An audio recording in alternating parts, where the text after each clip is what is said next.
This was organized fraud, obstruction of federal operations, possession of classified materials, and systematic targeting of military families, a full-blown federal conspiracy. Rick had turned Vanessa into a pawn in his revenge plot, and she, driven by resentment and greed, played right into his hands. She didn't even realize she was expendably just another means to an end. As we pieced together the full extent of the operation, the implications became even more chilling. They weren't planning to stop. The FBI had intercepted messages suggesting Rick was preparing to expand this scheme to other communities. He was identifying new HOA leaders who might be persuaded or manipulated into joining his effort. He was building target lists of families based on deployment cycles, income levels, and likelihood of resistance. This was bigger than our neighborhood. It was the beginning of a nationwide scam aimed directly at those who served. Had this scheme gone unnoticed, it could have devastated hundreds of military families across several states, inflicting immeasurable harm on both service members and their loved ones. Sergeant Miller, Agent Williams said gravely, "This goes far beyond harassment or fraud. We're talking about a coordinated conspiracy, obstruction of federal drug enforcement, and what could very well qualify as domestic terrorism directed at military families." Vanessa may have exposed our surveillance network at the lake, but in doing so, she had also unveiled something far more dangerous, a nationwide threat targeting the very core of military communities. That night, as I ended the call and sat in silence with Sophia, a terrifying realization settled in, one that neither of us could shake enough to sleep. If Vanessa had already compromised a federal investigation and was staring down serious prison time, how far would she go to avoid accountability? Would she run, or double down and do something even more reckless? Let us know in the comments, because as we soon learned, desperation makes people do unbelievably reckless things. And Vanessa Stone was about to give us a front row seat to the most extreme example. With just 30 days left before her home was seized in foreclosure,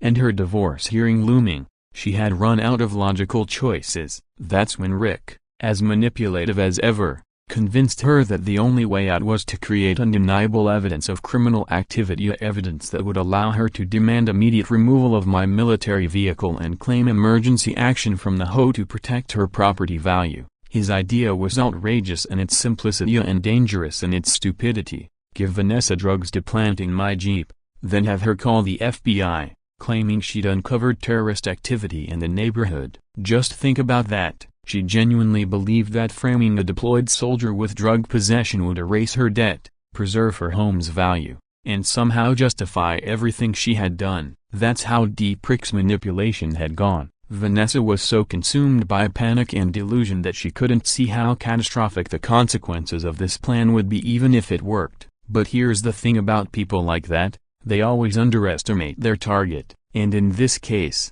they badly underestimated a military family backed by federal agents and a whole lot of patience. For weeks, I'd been preparing for exactly this kind of escalation, working with Agent Williams to anticipate her next desperate move. Every part of my training as a military police officer told me she wasn't done yet. I'd installed extra surveillance systems around the property and established secure communication channels with the FBI's rapid response team. Agent Williams had explained their strategy. Let her take one final, irreversible step that would give them the airtight evidence they needed to bring charges against both her and Rick, not just for harassment, but for full-scale conspiracy. And then it happened. At precisely 5:47 a.m. on a Tuesday, the moment that began this entire story, Vanessa walked up to my Jeep with a pair of bolt cutters and a small bag containing the drugs Rick had supplied. She thought she was being strategic, acting under the cover of early morning darkness, assuming no one would be awake to witness her discovery of fabricated criminal activity. What she didn't know was that she was being observed from multiple angles by federal agents, and every move she made was being recorded in full, crystal clear HD. Every action, is snipping the lock with bolt cutters, destruction of federal property, opening a bag of illegal substances next to a surveillance vehicle, possession with intent to distribute in a federal crime zone, and tampering with equipment designed for active investigations. Evidence tampering and obstruction was caught on camera, but the most damning evidence wasn't the act itself. It was the digital trail of text messages she sent to Rick in real time, proving that the entire thing was pre-planned and coordinated down to the minute. She was, quite literally, documenting her own downfall. The woman who had spent months tormenting military families was now about to learn what happens when you go to war with federal law enforcement and the families they protect. I had been monitoring her through the live feed in our home, coordinating with Agent Williams and his team, who were positioned throughout the neighborhood. Then I stepped outside, right as she opened the evidence bag, but before she could plant anything I walked out the front door. Calm, deliberate, and steady. "Ma'am," I said, using that measured tone I'd practiced through years of law enforcement work, "you're under citizen's arrest for committing multiple federal crimes. FBI and local law enforcement are en route." The look on her face was unforgettably pure shock, fear, and confusion, all crashing into the sudden realization that her brilliant plan had unraveled into a perfect trap. She never imagined someone would be watching her, or recording her, or working with federal agents to document every illegal thing she was about to do. But I had the authority as a trained military police officer with federal credentials to detain her right there. She had attempted to tamper with federal property, frame a soldier, and obstruct an active investigation. The response from law enforcement was swift, overwhelming, and immensely satisfying. Within minutes, Agent Williams and his team descended on the scene, having been watching the live feed the whole time, waiting for the final piece of evidence they needed. And they got everything: high-res footage of Vanessa cutting into a federal vehicle, possession of illegal drugs with a clear intent to plant them, the break-in tools, the live text messages coordinating with Rick, even a digital collection of photos she'd taken over the weeks, documenting equipment she had no business photographing. But here's the best part of the moment that made every sleepless night, every anxious patrol, every shred of stress completely worth it. To prevent Rick and Vanessa from sinking their stories or destroying any remaining evidence, authorities moved quickly, and it worked. Rick, realizing the gravity of his situation, took a plea deal almost immediately to lessen his charges and avoid the harshest penalties for their shared criminal operation.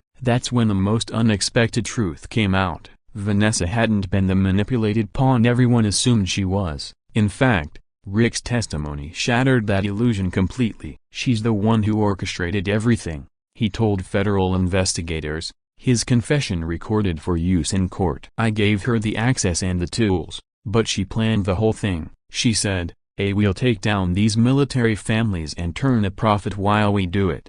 She hated the military even more than I did. Shocking, right? The woman who had convinced everyone she was just a desperate, misguided homeowner was actually the mastermind behind the entire criminal conspiracy. Rick had provided the sensitive intel and the tech expertise, but Vanessa was the architect. She identified the most vulnerable families, those with deployed loved ones, and targeted them for harassment. She designed the fraudulent insurance claims, decided how much to extort from each family, and orchestrated every aspect of the operation. Thanks to Rick's cooperation, the FBI uncovered an even broader web of criminal activity. Vanessa had files outlining plans to expand their scheme into new counties and military towns. There were detailed records of her attempts to recruit other HOA presidents to join the operation, pushing similar campaigns of harassment and financial abuse. Vanessa wasn't just part of the conspiracy, she was the engine behind it. Even if you excluded the drug planting and evidence tampering, the conspiracy charges alone could have put her away for decades. But with all the other federal crimes added and interference with law enforcement, manipulation of classified operations, her future was all but sealed. The public response to her arrest was powerful and immediate. Neighbors who had lived in fear of her for years suddenly found the courage to speak up. Stories poured in about intimidation, bogus violations, and extortion attempts under the guise of HOA enforcement. The fear that had once silenced them was gone. Video of Vanessa's perp walk handcuffed and flanked by federal agents went viral across military family support networks. It became a rallying symbol of justice for countless families nationwide who had endured similar treatment from abusive HOA leadership. But perhaps the most poetic ending? Vanessa's house, the very property that had triggered so much of her obsession, was placed into foreclosure proceedings almost immediately after her arrest. Within days, a retired Marine couple expressed serious interest in buying it. The home she had tried to preserve by waging war against military families would soon belong to one. When the full list of charges was finally revealed, it was staggering. Tampering with federal surveillance equipment, conspiracy to defraud across state lines, falsifying reports to frame a U.S. service member, systematic civil rights violations, obstruction of a federal drug operation. The moment that stood out to me the most, the stunned look on Vanessa's face as she was taken into custody. Even with handcuffs on and her rights being read, she still insisted it was all a misunderstanding and that she had only been trying to protect her community. It was surreal. She truly couldn't grasp that her actions had consequences, that months of bullying, deception, and criminal acts had finally caught up to her. Vanessa had lived in a bubble of privilege and imagined authority for so long that the reality of accountability was completely foreign to her. Rick, meanwhile, faced significant charges to a conspiracy and possession of classified data among them, but his full cooperation earned him a lighter sentence than Vanessa,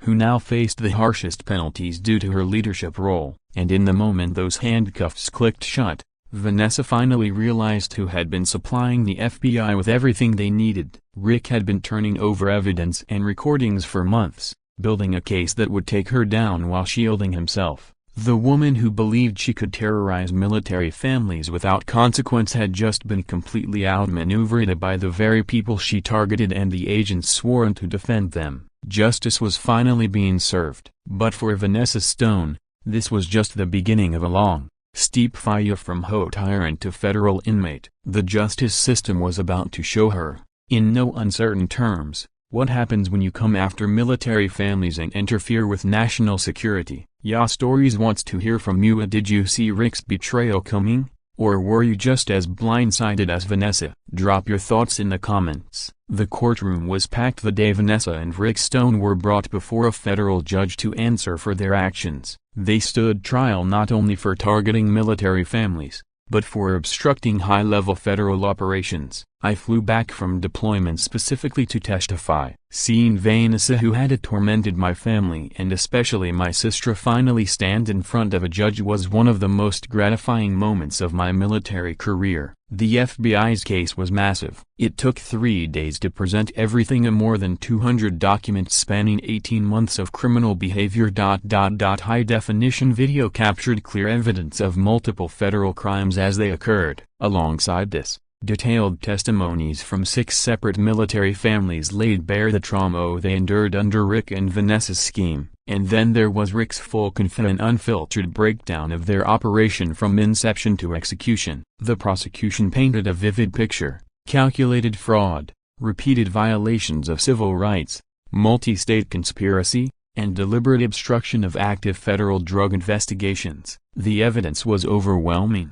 and the implications were staggering. Not only had they endangered military families, but their actions had also compromised ongoing federal law enforcement efforts. Vanessa's defense team tried everything. They attempted to recast her as a vulnerable woman, an emotionally broken ex-wife who had been manipulated and misled by Rick. But the facts told a different story. Evidence revealed that she was the strategic mind behind the operation, fully responsible for designing and executing nearly every detail of the criminal enterprise that targeted service members and their families. Rick's courtroom testimony sealed her fate. He took the stand under oath and testified. She initiated every single plan. She researched which families would be easiest to exploit during deployments. She determined the bogus fees we'd hit them with. She led the fake insurance claims. She even chose which federal operations to sabotage. He was the technical arm of the operation, handling military databases and identifying equipment, but she was the brain.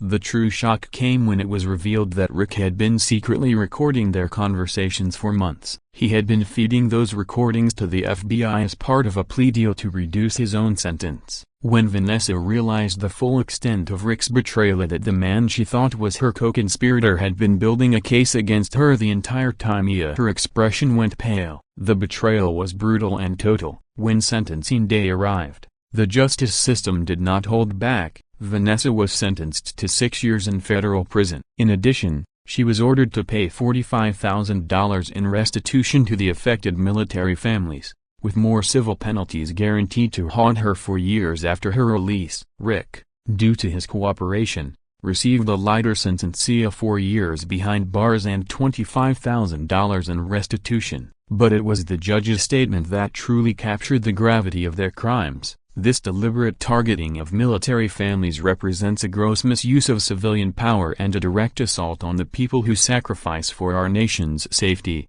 Judge Harrison stated solemnly. These families already bear enough. They should never face harassment, fraud, and intimidation in their own communities. The civil aftermath of Vanessa's conviction was just as significant as the criminal one. Her home, once a symbol of her neighborhood dominance, was sold in foreclosure. Fittingly, it was purchased by the retired Marine couple who had expressed interest after her arrest. The very property that had sparked so much of her criminal behavior was now in the hands of those she had tried to push out. Vanessa was stripped of all HOA authority. A legal provision ensured she could never again hold any community leadership position, and a lifetime ban was issued preventing her from serving on any HOA board anywhere in the United States. Her professional reputation was obliterated. The story received widespread media coverage, ensuring that any potential employer or organization she encountered in the future would know exactly who she was and what she had done. The social and legal consequences would follow her for the rest of her life, a lasting reminder of the price for targeting military families and obstructing federal operations. After Vanessa's removal,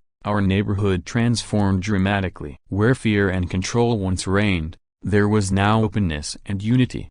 In an emergency election, every one of Vanessa's allies on the HOA board was replaced. The new board, composed of veteran-friendly residents, instituted a transparent system with fair, democratic policies. New bylaws were written to protect military families from harassment related to their service. Discrimination based on deployment schedules or military gear was strictly prohibited. All HOA actions were now fully documented and made publicly accessible. A formal appeals process was created for any violations, complete with the option for third-party mediation. Sophia was appointed as the community's military family liaison. She helped other neighborhoods identify and fight back against HOA abuse, empowering residents with the tools they needed to document and report misconduct. Neighbors who had once stayed silent out of fear now stepped up. They welcomed new military families with open arms, organized care groups for those dealing with deployments, and established a support system that reached far beyond HOA disputes. What started as a nightmare in our neighborhood became a national story.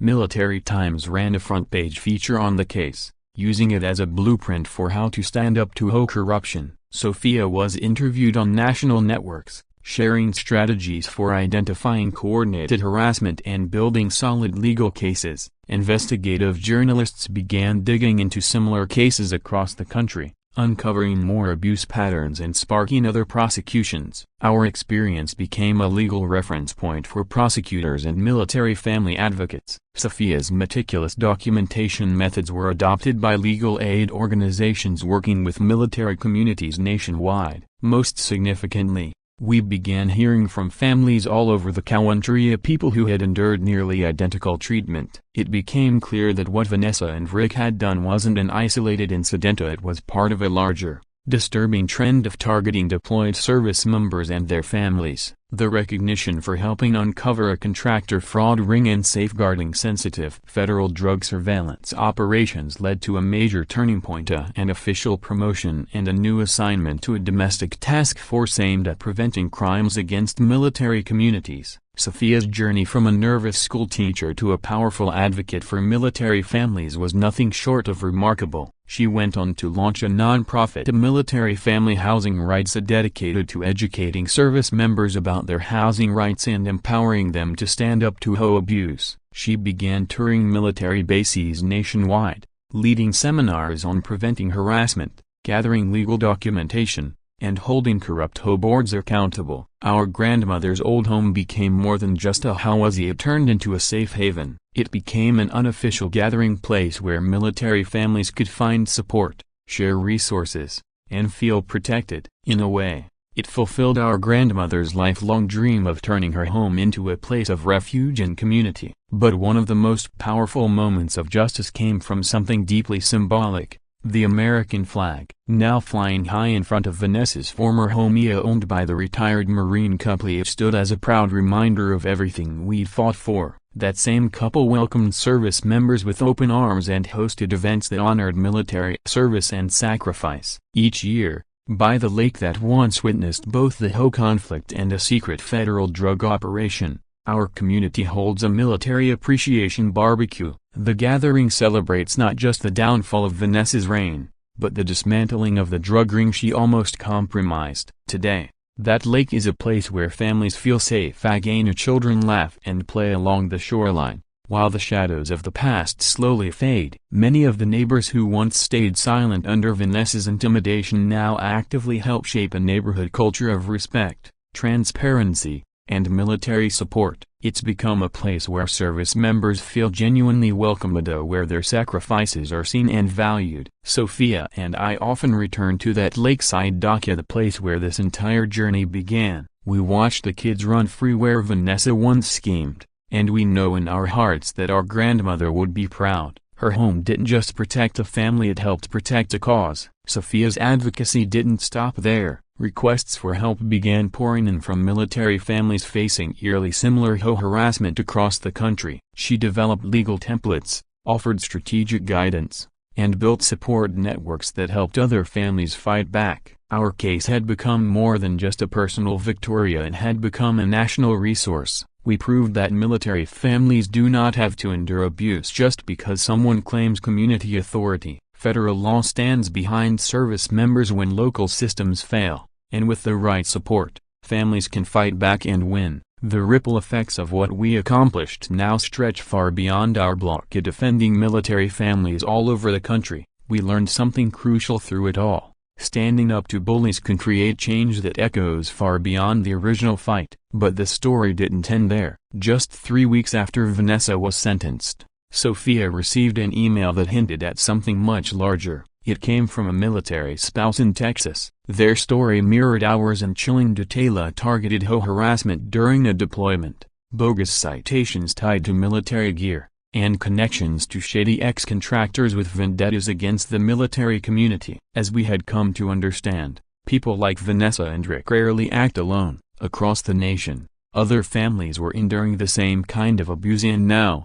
they were reaching out, because sometimes, protecting your country means protecting the families of those who serve it. That mission, it's still going, every single day. So, what do you think that email said? Ever faced your own HOA horror story? This is Dylan Miller with Ya Stories. If you found this story of justice and sweet revenge satisfying, hit the like button and let me know. Thanks for watching, and stay tuned for the next video, where we dive into even wilder stories of people who thought they were untouchable. Until then, well, a broken bar that escalated quickly. Classic Ya Stories. Like, share, and click the next video if you dare. The sharp snap of bolt cutters pierced the still morning air. Karen was slicing through the lock on my Jeep, dead set on stealing it from its spot near the lake. She believed my military vehicle was dragging down the value of her precious property. To her, this was just another neighborhood dispute she could bully her way through. What she didn't realize was that my Jeep wasn't just any old Cara, and the moment she cut that lock,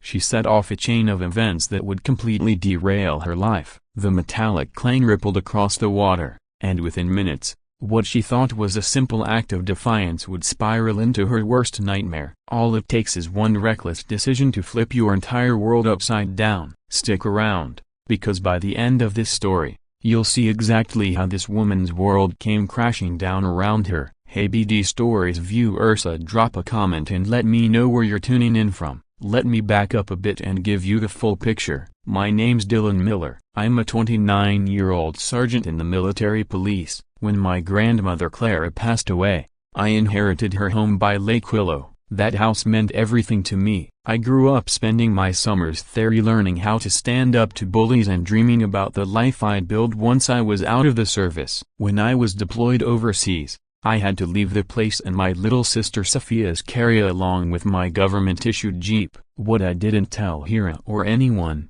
really, was that the vehicle wasn't just parked there to gather dust. The FBI was using it for a covert surveillance op, monitoring drug trafficking activity that had been moving through the lake. The placement was strategic. The military license plate made it look like a harmless VITS vehicle, nothing suspicious. I thought leaving it at the house was a low-risk move, Just a standard military family situation. But I couldn't have been more wrong. 3 weeks into my deployment, I got a frantic call from Sophia over our glitchy satellite line.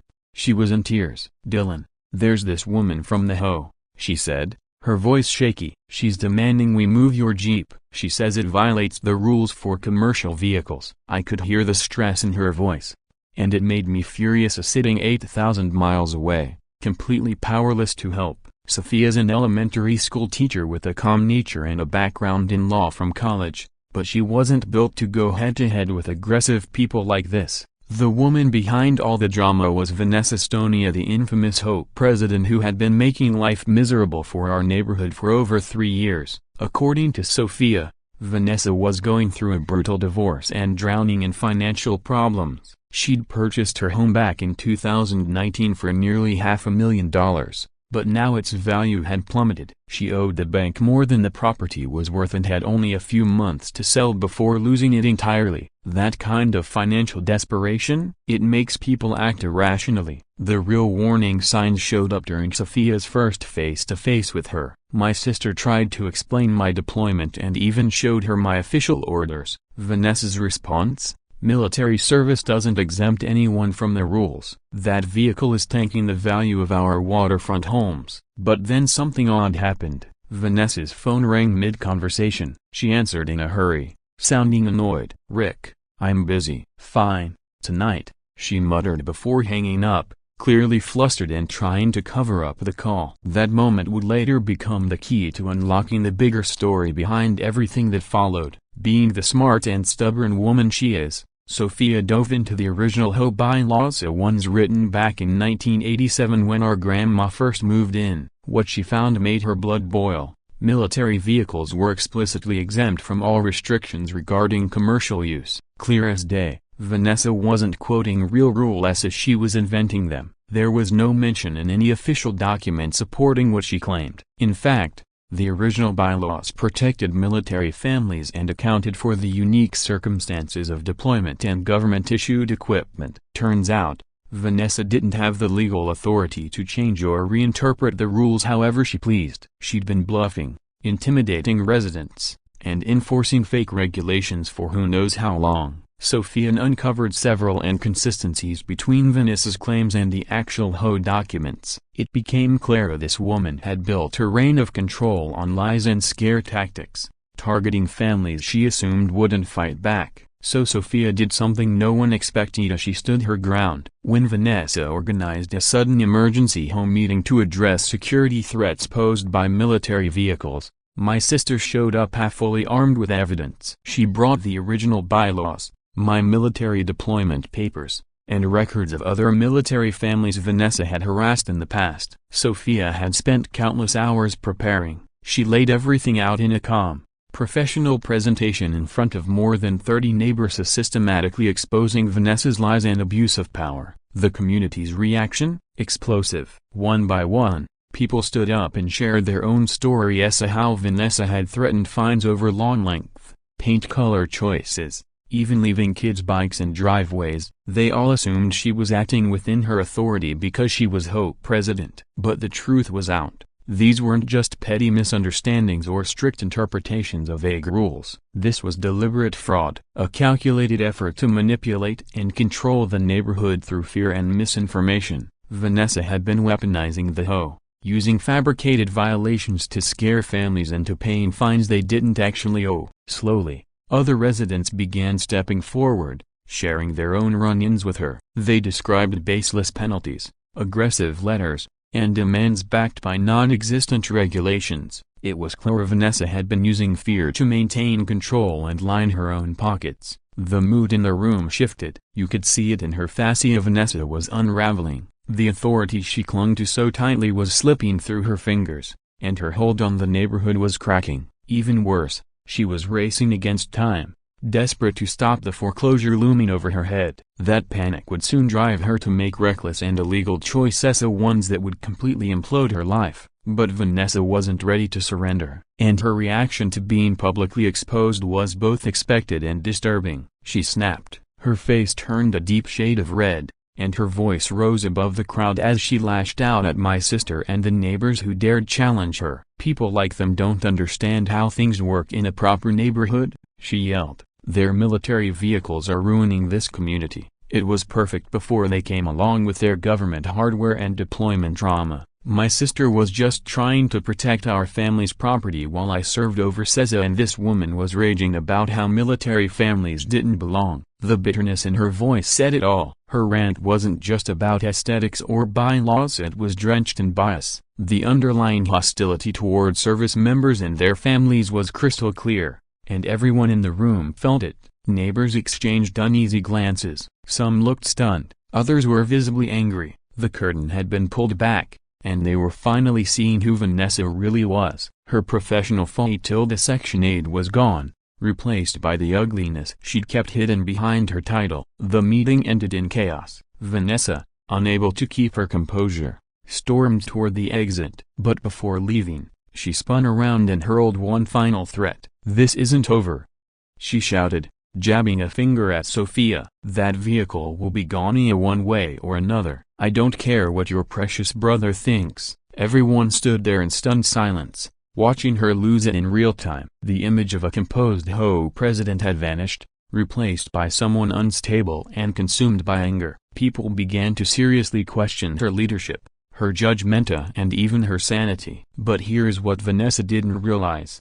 Her late-night phone calls, especially the ones to a man named Rick, had already drawn attention. And not just from us. Someone else had been keeping a close eye on the Lakia. Someone she had no idea was watching. Federal agents don't overlook odd behavior, particularly when it threatens active surveillance missions. And Vanessa's constant interference had become more than just a neighborhood annoyance. She had no clue that tampering near my Jeep was being picked up not only by our home security but by sophisticated federal systems trained to flag suspicious activity. Every time she crept onto our property, tried to mess with the lights, or stood for too long staring at the vehicle, it was being logged and analyzed. She'd unknowingly marked herself as a person of interest. The agents monitoring the area had already begun assembling a behavioral profile. Her frequent visits, taking photos, scribbling measurements, those were all red flags. The net was already closing in, and she didn't even know she was stepping right into it. Meanwhile, back on our end, I was trying to help Sophia navigate this mess from thousands of miles away. After the meeting, she called me drained and shaken. "Dylan," she said, her voice tight with worry, "this isn't just about the Jeep anymore. She's targeting us." She looked at me like I was her enemy. That was the moment I realized this had gone far beyond an HOA squabble. As someone trained in law enforcement, I'd seen this kind of behavior before: obsessive, irrational, and escalating fast. Vanessa's fixation on us wasn't normal, and her secretive conversations with Rick only deepened the concern. I knew we had to take action. Before I deployed, I'd installed a full ring security system around the house. Up until now, Sophia had access only to the basic functions. But after that call, I walked her through enabling the advanced monitoring feature, including multiple cameras aimed directly at the Jeep and driveway. "Don't overlook anything," I told her over our scratchy connection. "Record everything she does, no matter how small. If she steps near the property, I want it on file." I also urged her to dig deeper to see if other military families in the area had faced similar issues. My instincts told me this wasn't an isolated case. If Vanessa had a pattern of targeting veterans and active duty service members, we needed to uncover it before things got worse. What Sophia didn't yet realize was that while she was carefully recording Vanessa's strange behavior, the FBI had already been doing the same on a much more advanced level. Vanessa's routine walks by the house, her obsessive note-taking, the endless photos from every angle of the Jeep, all of it had been captured. But the federal systems weren't just collecting images, they were analyzing patterns, psychological profiling, behavior matching. They were trained to recognize threats long before they became active. She would stop for minutes at a time, staring at my Jeep like it held all the answers to her problems, taking close-up shots of the windows, tires, plates, anything she thought might give her leverage. It was surveillance, but not the kind she was equipped to understand. Unknowingly, she was building her own case, one that would ultimately destroy her. By the second week, Vanessa's behavior had taken a serious turn for the worse. Her obsession became even more obvious as she started carrying around a tape measure and a small notebook, meticulously recording distances from the curb to my Jeep, from the house to the property lines, even the height of the vehicle itself. It was clear she was trying to build some sort of case, compiling which she believed to be violations even though none of it aligned with any actual HOA regulations. But it was in the third week that Vanessa dropped an illusion of normalcy and dove headfirst into truly alarming behavior. From 8,000 miles away, I felt a chill when Sophia told me what was happening. Vanessa began showing up at odd hours, timing her visits to avoid being seen by watchful neighbors. That alone was disturbing, but worse, she started tampering with our home security, intentionally disabling motion-activated lights, unscrewing bulbs, repositioning sensors, and creating shadows around the garage and driveway. This wasn't about community codes anymore. This was deliberate, calculated, criminal. Then, one evening, Sophia overheard Vanessa on a phone call by the lake, clearly thinking no one could hear her. "Rick, the foreclosure notice came today," she said in a frantic whisper. "We've only got 60 days left. This has to work or I lose everything." That one sentence revealed just how desperate she'd become. Through bits of neighborhood chatter and Sophia's quiet digging, we started piecing together the full picture. Vanessa's situation was worse than we thought. Her divorce was heating up fast. Her husband's lawyer was pushing hard to split assets immediately. The house she'd purchased for $485,000 had plummeted in value and was now worth only $340,000. But she still owed $420,000. She was nearly $80,000 underwater and had just 2 months to sell before losing everything. To her,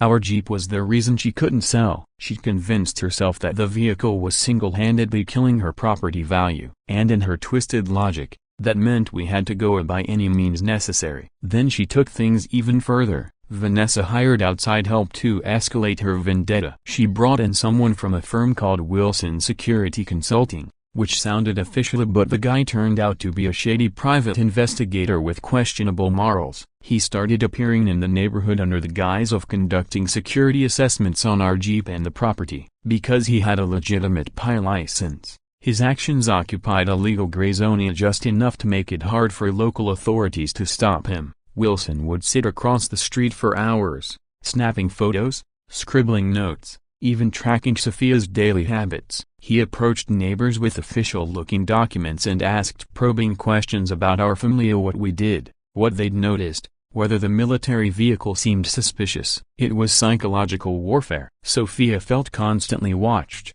recorded, and treated like some sort of criminal. But the problem with people like Vanessa and Wilson is that they always push too far. Their arrogance makes them believe they're untouchable, and that's when they make mistakes. And their biggest mistake, trying to gain direct access. They weren't satisfied with lurking outside or taking pictures. They wanted to go inside, break into the garage, search the Jeep, and find something they could use to justify everything they'd done. That decision would end up being the final nail in their legal coffin. It happened on a Friday night. At exactly 2:30 a.m., our high-definition security cameras caught it all, every movement, every word. The footage was shockingly detailed, like something out of a federal training film. Vanessa and Wilson approached the garage with bolt cutters in hand, moving with precision and purpose. They cut the lock with practiced ease, making it clear this wasn't their first break-in. Inside, Wilson immediately began snapping photos of the equipment in the Jeep, using a high-powered flashlight to capture serial numbers and federal identification labels. It was clear they were looking for anything that could be used against us. And then it got even more disturbing. The audio captured by our surveillance system revealed their conversation. They were actively discussing planting fake evidence, trying to make it appear as though my Jeep held dangerous materials that could justify an emergency removal. This wasn't just a break-in. This was an attempted frame-up on a deployed soldier, on federal property. They were committing a serious federal offense, and they were doing it on camera. Sophia, watching the security feed in real time from inside the house, remained unbelievably calm. Instead of confronting them, which could have turned dangerous fast, she called 911 and kept a close eye on their every move. "There's a break-in happening right now.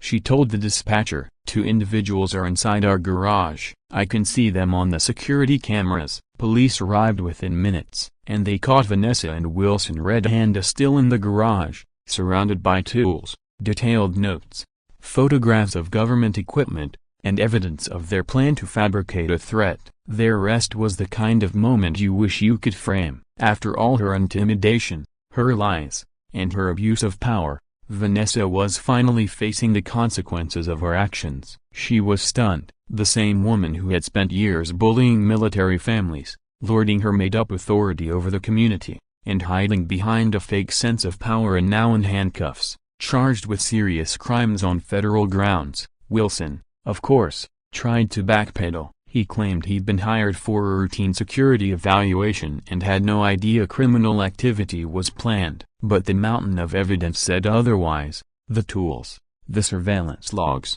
the recordings of their conversation about planting evidence. It was all airtight, and perhaps the most damning part, the extensive record of their weeks-long campaign of harassment, intimidation, and stalking. All of it, documented. Vanessa's defense was every bit as delusional as the rest of her behavior. She claimed she was acting in the interest of public safety, that my vehicle posed a danger to the community. Imagine the nerve. After breaking into a garage, photographing classified materials, and planning to frame a soldier, she had the audacity to play the hero. Vanessa had broken into federal property, tampered with sensitive surveillance equipment, and was caught discussing plans to plant false evidence, yet somehow, she had the audacity to play the victim. According to her, she was just trying to protect her innocent neighbors from a supposedly dangerous military presence. But the officers on the scene weren't buying any of it. Not for a second. After watching the security footage and seeing the depth of her premeditated stalking and break-in,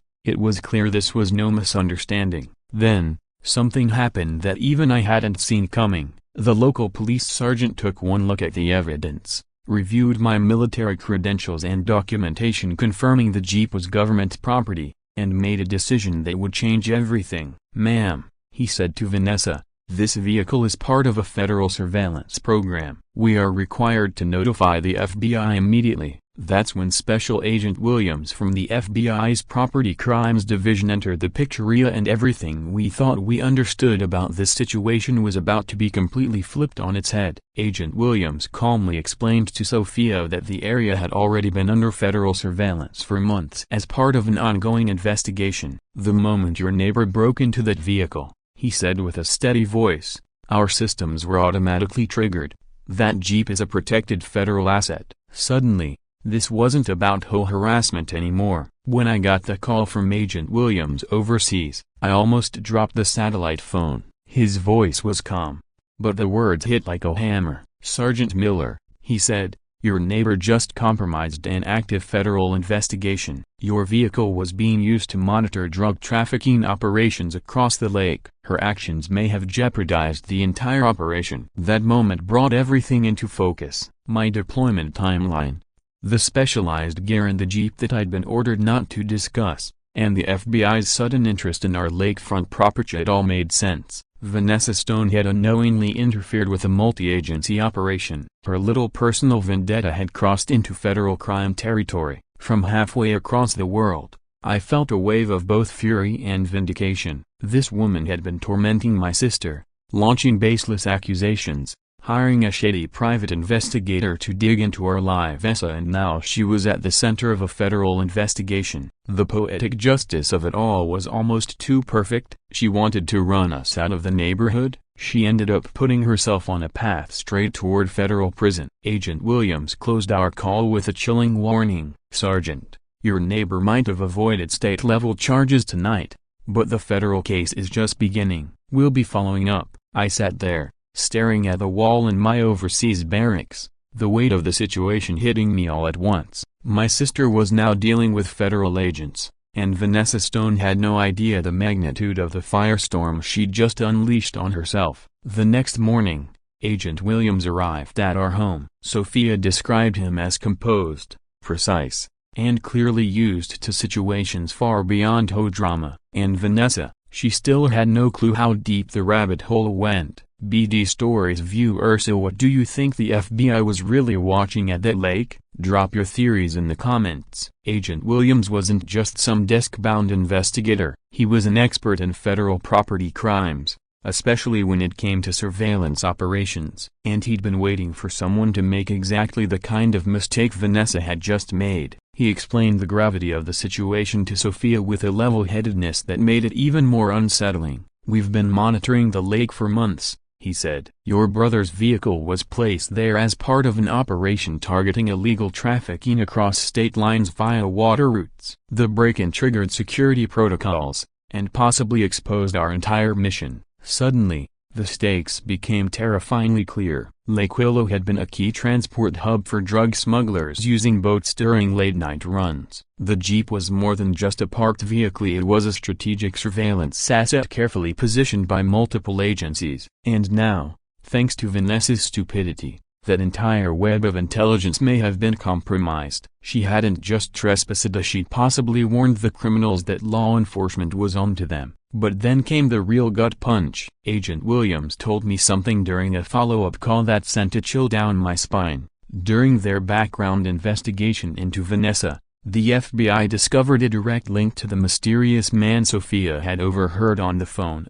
Rick Stone, her ex-husband. And not just any ex. Rick was a former military contractor who had been discharged in disgrace back in 2019 for stealing classified equipment and funneling it to the black market. He still owed the government nearly $200,000 in restitution. But that wasn't the worst part. Before being fired, Rick had illegally copied confidential military databases and held onto the data. He'd been sitting on federal secrets for years, a massive breach of national security. According to Agent Williams, Rick blamed the military for everything. In his mind, he'd been betrayed by the system. The theft, the fallout, the ruined career, it all fueled a deep resentment that he carried like a weapon. And now, thanks to Vanessa's recklessness, that resentment had been given a new target. My family. Rick had lost everything: his career, his marriage to Vanessa, his home, and any trace of credibility in the defense contracting world. Over the past 4 years, he'd been quietly plotting revenge against the military community, and Vanessa's financial struggles had handed him the perfect opportunity to act on it. His plan was disturbingly methodical. He fed Vanessa stolen data from outdated military databases, deployment schedules, family structures, even financial vulnerabilities of military households in the area. He gave her images of military-grade equipment, but intentionally omitted what they were really for. He let her believe the gear posed some kind of threat, without telling her it was actually being used in high-level surveillance against drug operations. Using her HOA authority, Rick weaponized Vanessa's desperation and turned her into a tool to carry out his vendetta against military families. On the surface, it looked like petty HOA enforcement. In reality, it was a calculated campaign of targeted harassment. The FBI uncovered that their operation had been active for over a year and a half, and its reach was far broader than anyone had imagined. 6 military families in our community had been directly targeted. 3 of those families had been pressured into moving away entirely. Vanessa and Rick had extorted $12,000 in fake HOA fines and bogus insurance claims tied to fabricated property damage caused by military vehicles. Each family was attacked at its most vulnerable moment during deployments, when the spouse at home had fewer resources and less support. That was the moment I knew I had to return, regardless of the consequences to my deployment. After the FBI informed my command that a civilian had interfered in an ongoing federal narcotics investigation, my CO granted me emergency leave. I needed to be on the ground to protect my sister, to assist the agents, and to assess the situation firsthand. 36 exhausting hours later, after military transport and commercial flights, I finally arrived home. And what was waiting for me? Vanessa Stonia standing on our porch at 7 a.m., demanding access to our garage so she could inspect the supposed dangerous equipment for the neighborhood's safety. Seeing her in person was surreal. It was instantly clear how detached from reality she had become. Her obsession had spiraled into full-blown delusion. I'll never forget our confrontation. There I was, boots still dusty from deployment, facing down a woman who genuinely believed she had authority over federal surveillance operations. I kept my composure and used the calm, controlled voice I'd perfected during my law enforcement training. "Ma'am," I said, "you've committed multiple federal offenses. I recommend contacting legal counsel before saying anything else." Her response was pure hysteria mixed with denial. She started ranting about military invasions, chaos in quiet neighborhoods, and how we were destroying the integrity of her lakefront community. "You have no right to bring military vehicles into a civilian neighborhood," she shrieked, still believing she had some kind of jurisdiction over national security matters. It became clear she truly believed her actions were justified, that somehow, the military was to blame for her financial ruin and failed marriage. Rick had twisted her fears and resentment, fueling her paranoia and turning her into a weapon of harassment. The FBI had unraveled Rick's entire blueprint, and the scope of his plan was far more intricate than any of us had guessed. Step 1. Target military families during deployments, when they're most isolated and vulnerable. Step 2. Use insider knowledge to fabricate HOA violations based on real military procedures and gear. Step 3. Pressure families through legal threats, fines, and bogus claims until they either pay or move. Step 4. File fraudulent insurance reports blaming declining home values on military presence. Step 5. Collect consulting fees under the guise of resolving HOA problems Rick had engineered in the first place. It was a closed-loop scam, with Rick profiting from both ends while staying just far enough behind the scenes to avoid immediate scrutiny. But the evidence was piling up faster than either of them could hide. Agent Williams walked me through months of emails between Rick and Vanessa, correspondence that detailed every step of their scheme. Photos had been taken inside my Jeep that should have only been accessible to someone with classified clearance. Fake property damage reports, doctored documents, bank statements showing coerced payments from victims just trying to end the nightmare. Most damning of all, the FBI found proof that Rick had been using stolen files related to the drug surveillance program. He had been leveraging that intel to stay ahead of law enforcement while exacting his revenge against the military. This wasn't some neighborhood feud anymore.